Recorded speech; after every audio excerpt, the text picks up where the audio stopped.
This is Jim Schnabel doing talk number 30 in the series from Principles of Biochemistry, 7th edition by Albert Lehninger. Today we're going to discuss biosynthesis of amino acids and nucleotides, including discussion of the heme moiety. There's a common pathway for both of these entities. They're highly complex and highly regulated. We talk about the nitrogen cycle. The nitrogen is acquired by nitrogen-fixing bacteria, reduced to ammonia, oxidized to nitrate, and can be converted back to ammonia. Some bacteria can form nitrogen from oxidation of nitrite, nitrate, or ammonia. Nitrogen fixation requires 16 ATPs to reduce one nitrogen molecule, and there is a complex system of electron transfers, heme molecules, and metal cofactors. The fate of ammonia, ammonia being a neurotoxin, is converted to glutamate and glutamine.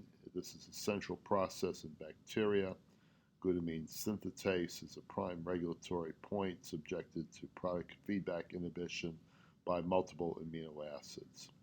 Glutamine is a precursor to over a dozen amino acids, and the amino acid synthesis is that which combines with multiple precursor pathways. So in this particular example, we have glucose going to glucose 6-phosphate. There are 4 steps to go to ribose 5-phosphate. Then from that, you can get histidine. There are 4 bioorganic steps from glucose 6-phosphate to synthesize 3-phosphoglycerate. From there, you go to phosphoenolpyruvate and pyruvate. These are the glycolysis steps right here. And 3-phosphoglycerate can be summarized to erythrose 4-phosphate, and then you could produce from that, along with phosphoenolpyruvate, tryptophan, phenylalanine, and tyrosine. In the tricarboxylic acid cycle, you can do a synthesis from alpha-ketoglutarate, giving you glutamate, glutamine, proline, arginine, and with oxaloacetate, you can synthesize aspartate, asparagine, methionine, threonine, and lysine. As I stated earlier, you can look at the structures of these groups here and see some structural homology between these products and the reactants, erythrose being the sugar for phosphate. Bacteria and plants synthesize all 20 amino acids, but the animals can synthesize about half. The other essential amino acids must be obtained from the diet. There's the alpha-ketoglutarate pathway, where arginine is produced from the urea cycle. You have proline, which is a cyclized glutamate derivative, and glutamic acid is a direct product of glutamine.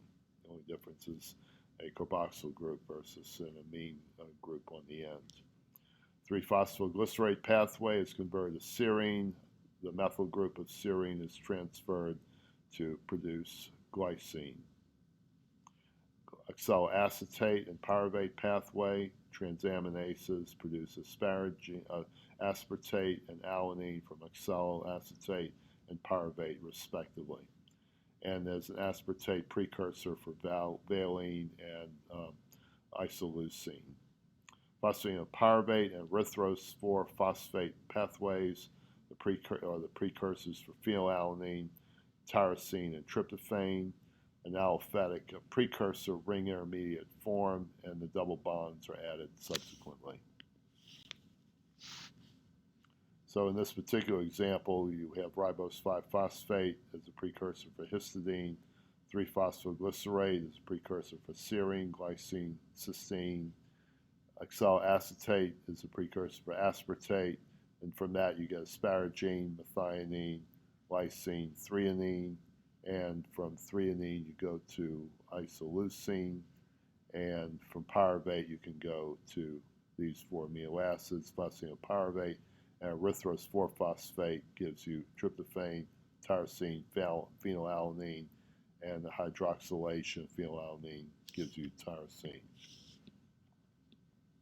The amino acid synthetic regulation is usually a feedback inhibition by the first product in the pathway.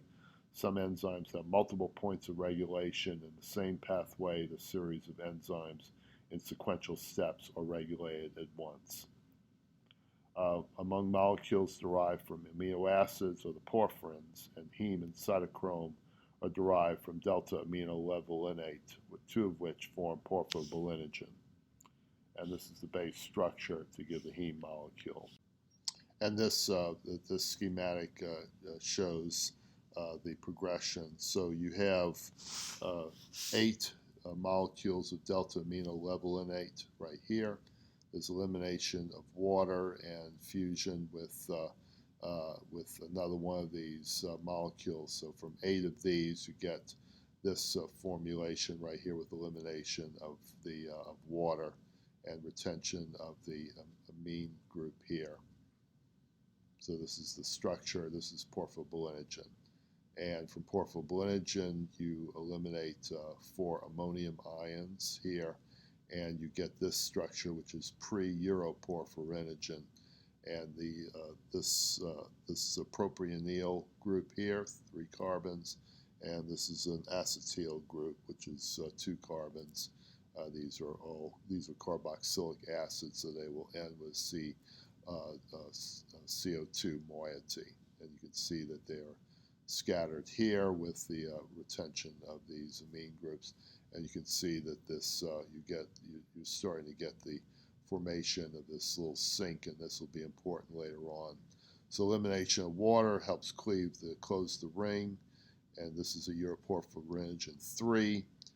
Elimination of carbon dioxide gives you uroporphyrinogen, coporphyrinogen 3, with the carbon dioxides coming from here, here, here, and here.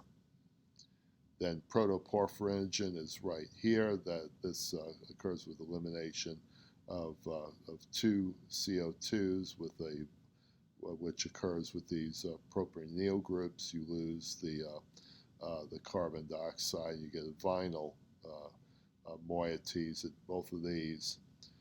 Then there is isomerization, which occurs, and you get protoporphyrin, and then the presence of iron in complex with the nitrogens gives you the heme moiety right here.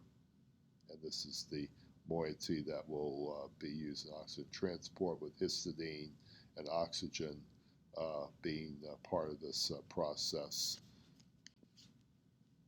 Each of these enzymes in the biosynthetic pathway that I just showed, any deficiencies cause buildup of the precursor molecule, and we call this a porphyria, and there are different types of porphyrias.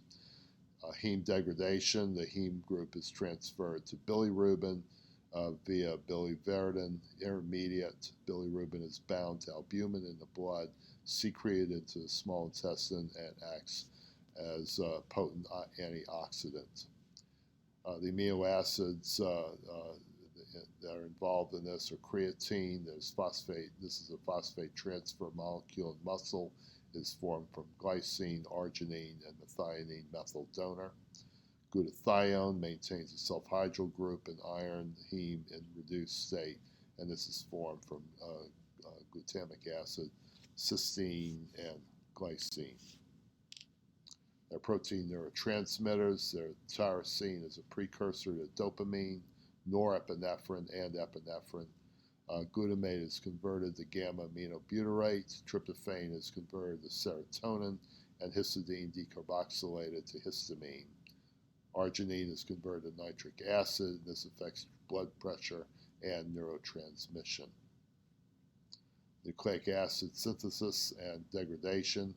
There are de novo and salvage pathways. The nucleotide precursors attach to ribose early, and the rings are built up subsequently. Ribose is derived from phosphoribosyl pyrophosphate. Glycine is a precursor for purines, and aspartate for pyrimidines. And this is the origin for the purine ring atom. So aspartate is the nitrogen, carbon dioxide is for this carbon. Glycine forms a structure here. Formate is here. The amide end of glutamine is here. And formate gives this structure right here. There are 3 points of regulation: purine biosynthesis, the feedback inhibition is of the first enzyme in the pathway, and the last enzyme in the formation of the intermediate inositate, and reciprocal relationship between ATP and GTP. For pyrimidine biosynthesis, the precursors include aspartate, phosphoribosyl pyrophosphate, glutamine, carbamyl phosphate. The pyrimidine ring is produced first and then attached to ribose. And it looks like this. So we begin with aspartate right here. This is the feedback inhibition that occurs down from cytidine 5' triphosphate, CTP. So this is how pyrimidines are formed. So there's a carbamyl phosphate with liberation of phosphate ion. You get N-carbamyl phosphate, which is shown here. There's then elimination of water to give L-dihydrorotate, shown here. There's again a reduction, which goes O-rotate, which is shown in this format. Then there is a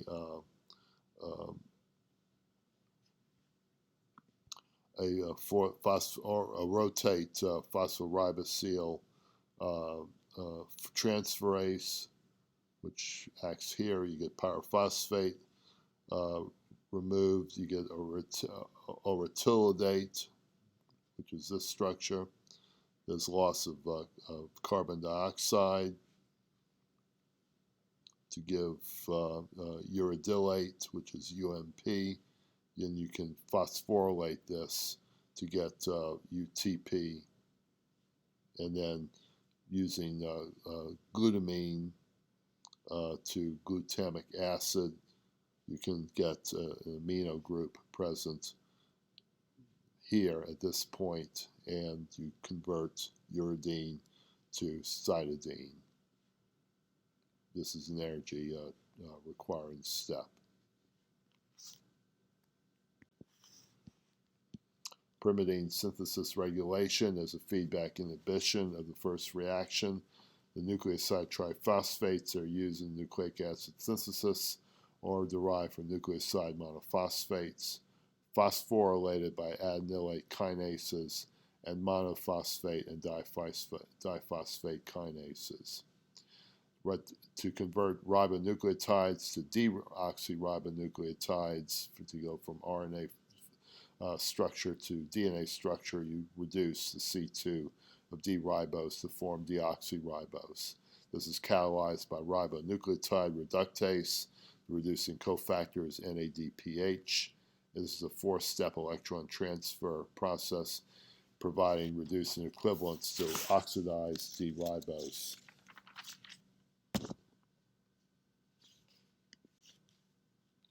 And this is a schematic of that. So we have right here, we have an alpha subunit. This is ribonucleotide reductase, and we have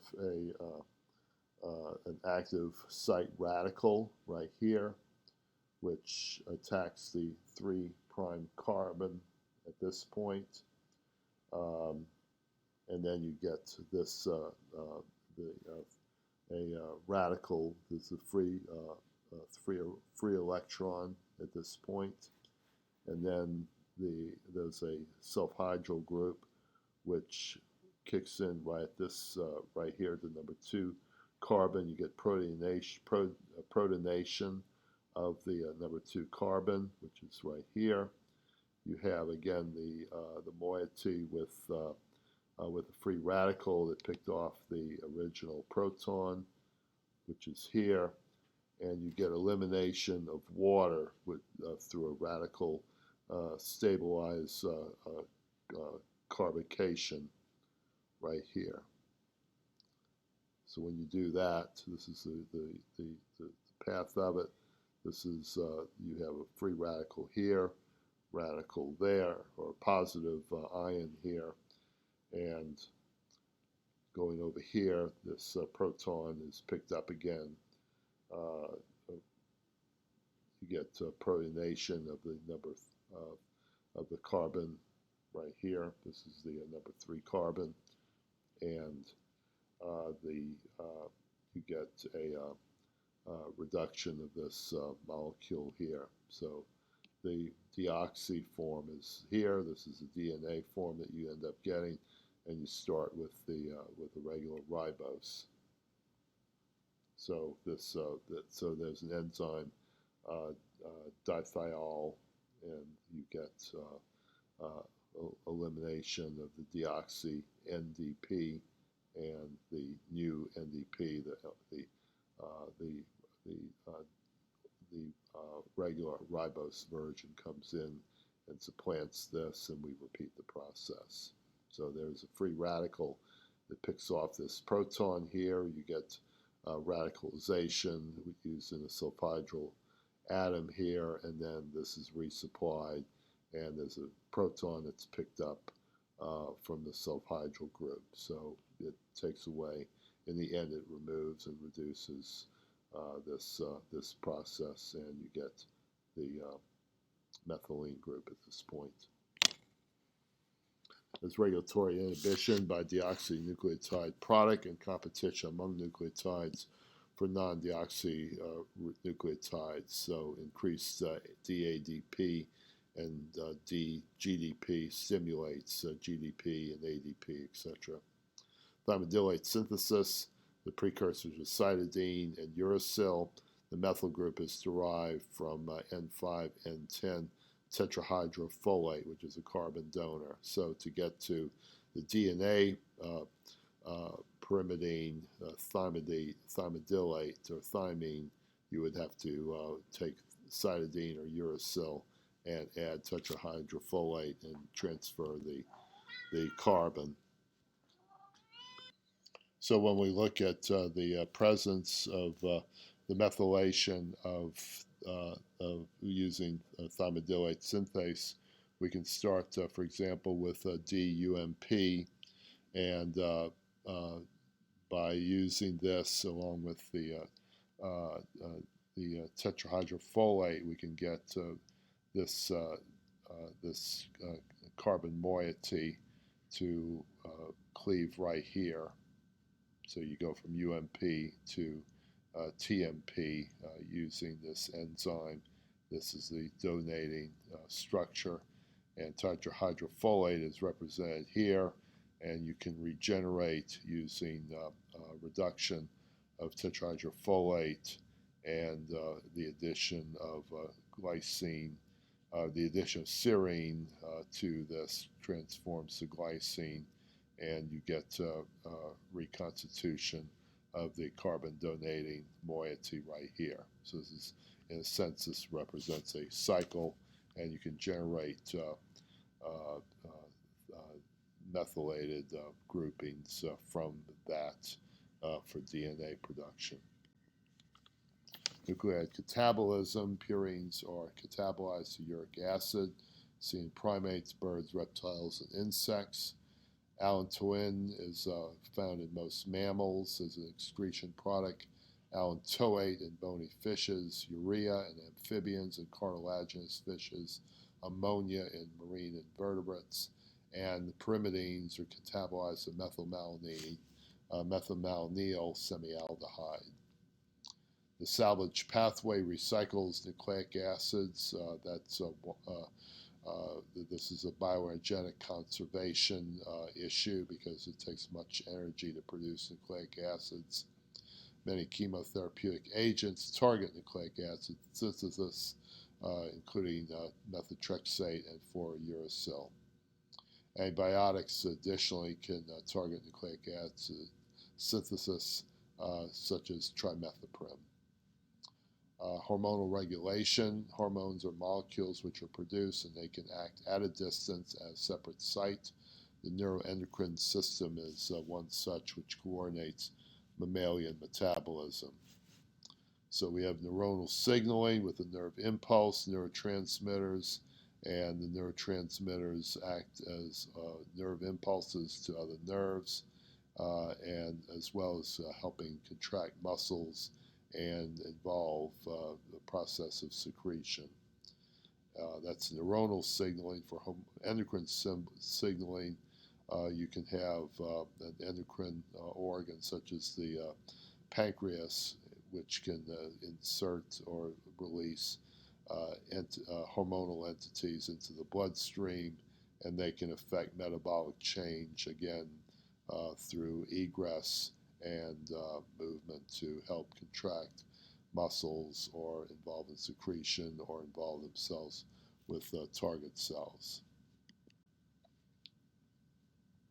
Hormones are potent in small amounts. Their assays are invented to detect and quantitate the hormones.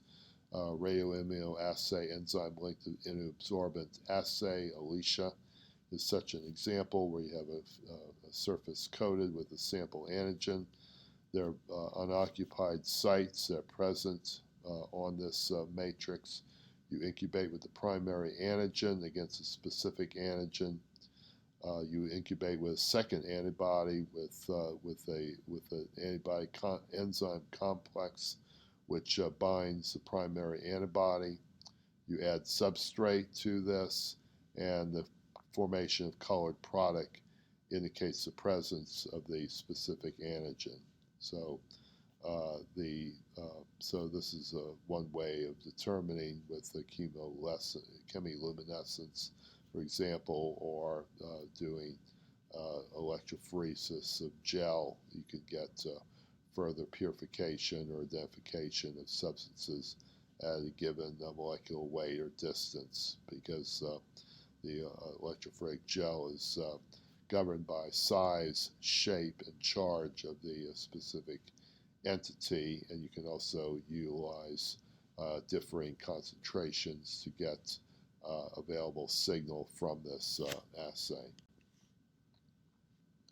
These are extremely specific receptor binding sites. There are 4 possible results. There's a second messenger, cyclic AMP or cyclic GMP, which is released to regulate other enzymes. A receptor tyrosine kinase is released in this process. There's a change of membrane potential. A gated channel opens or closes, and there's a change of transcription, and that's mediated by a nuclear hormone receptor protein, and they often act as a cascade. So the second messenger causes a massive release of kinase, a massive change of membrane potential, and a largest change occurs with the transcription. Water-soluble peptide hormones bind to and interact with the membrane, causing local changes. These are faster acting. There are water-insoluble, larger steroid hormones which readily pass through the membrane and act on the nucleus directly with a slower reactivity. Among peptide hormones, insulin is a prototype. These are 2 chains. They're joined by 2 disulfide bonds. They're synthesized in the pancreas as pre-proinsulin, and then there are 2 subsequent changes to form insulin.